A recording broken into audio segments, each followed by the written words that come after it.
ঠান্ডা মাথায় ভেবে দেখুন, ঠান্ডা মাথায়।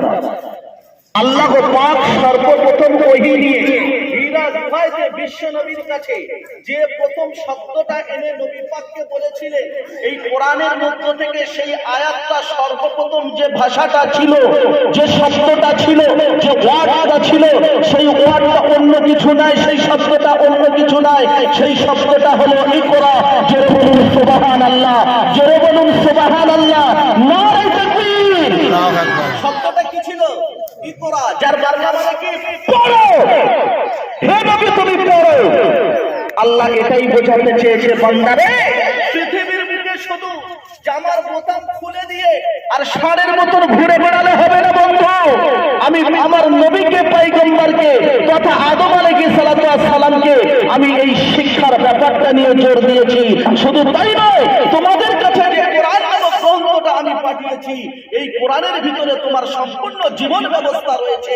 এই কোরআনের ভিতরে সম্পূর্ণ তোমার জীবন ব্যবস্থা আমি বুঝিয়ে দিয়েছি। ও সোনার চাঁদ বন্ধু আমার, একবার বিশ্ব নবীর দিকে তাকাও আর আমার দিকে তাকাও। আমি শব্দটা দিয়েছি ইকরা বিসমি রাব্বিকাল্লাযী খালাক। হে মুহাম্মদ তুমি পড়ো, তোমার প্রভুর নামেই তুমি পড়ো। অর্থাৎ তুমি পড়ো, আমার আপনাকে পড়তে হবে, জানতে হবে, শিখতে হবে, বুঝতে হবে, তার প্রতি আমার আপনাকে আমল করতে হবে। করব ইনশাআল্লাহ। আল্লাহ রাব্বুল আলামিন পবিত্র কোরআন পাকের মধ্যে ঘোষণা করে বলেন, ওয়া মান ইয়াবতাগি গায়রাল ইসলামি দীনা ফালাই ইকবাল মিনহু।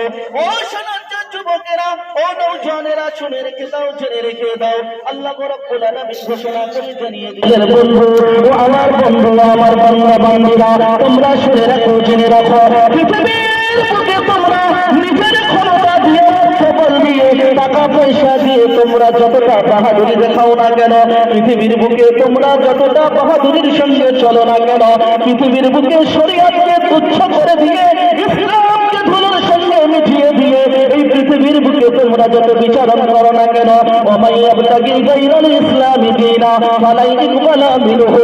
ও বান্দা স্মরণ রেখে দাও, ও বান্দা বান্দে হুঁশিয়ার হয়ে যাও, আমার ইসলামের কাঠামো, আমার শরীয়তের কাঠামোর মধ্য দিয়ে যদি তোমার জীবনটা অতিবাহিত হতে পেরেছে, তোমার জীবনটা যদি পূর্ণাঙ্গ অতিবাহিত হতে পেরেছে, আমি আল্লাহ তোমাদের জানিয়ে দিলাম, তোমাদেরকে হিসাবের কাঠগড়ায় ছাড় পেয়ে যাবে।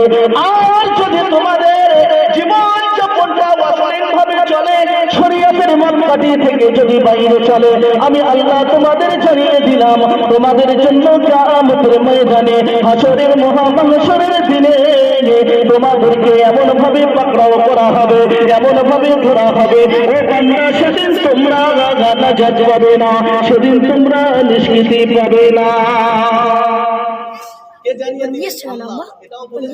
পৃথিবী যা করছো করো বাপ, তুমি সংসার করো, আমার এটা আপত্তি নেই, সংসারের জন্য আমি বলেছি, কিন্তু ওই সংসার